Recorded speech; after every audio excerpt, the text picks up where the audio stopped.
اعوذ بالله من الشیطان الرجیم بسم الله الرحمن الرحیم. ګران زده کوونکو د نن ورځې د درس موضوع ده میلهیي ګراف. کله چې د یوې موضوع په مورد راټول شوي معلومات د مستطیل په شکل یا د یوې میلې په شکل موږ وښیو، دې ډول ګراف ته میلهیي ګراف ویل کیږي.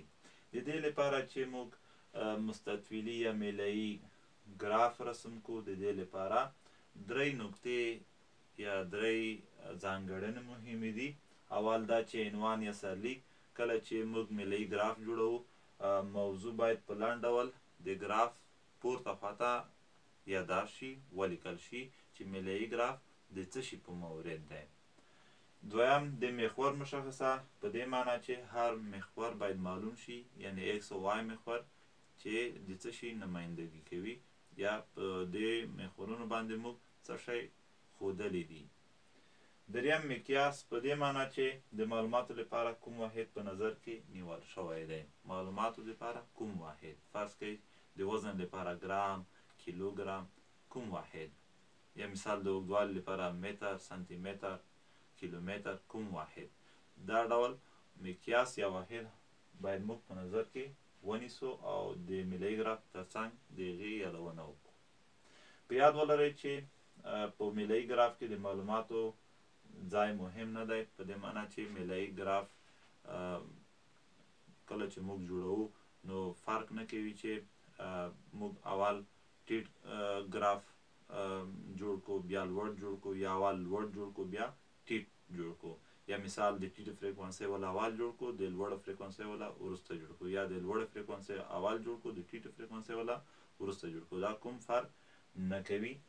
دوهم دا چې د میلې اوږدوالی د معلوماتو کثرت ښایي، په دې معنی چې هر څومره مستطیلي یا میلهیي ګراف لوړ وي، په دې معنی چې فریکونسي یې ډېره ده، او څومره چې دغه لوړوالی کم وي، په دې معنی چې فریکونسي یې کمه ده. دریم دا چې د میلو ترمنځ فاصله باید مساوي وي. هر کله چې مستطیلي ګرافونه جوړوو، د دوی ترمنځ فاصله باید مساوي په پام کې ونیسو. د دې لپاره چې دغه ټوله موضوع تاسې ښه وپېژنئ، مثال ته متوجه شئ. موږ د تیر کال د پنبې تولید په افغانستان کې د درې ولایتونو دلته راخیستی. د مثال په ډول مزار شریف 8 ټنه د پنبې تولید، تخار 10 ټنه او کندوز 6 ټنه د پنبې تولید لرلو.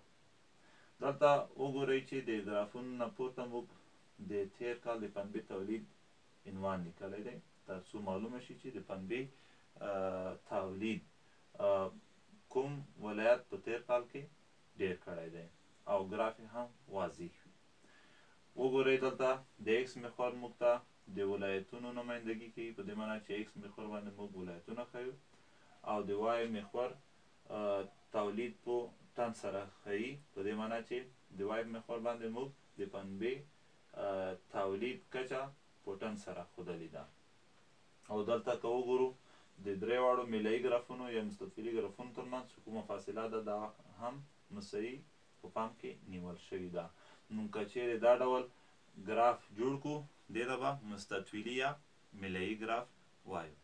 ښه ګران زده کوونکو، هیله ده چې درس مو زده شوی وي. تر بیا الله مو مل شه.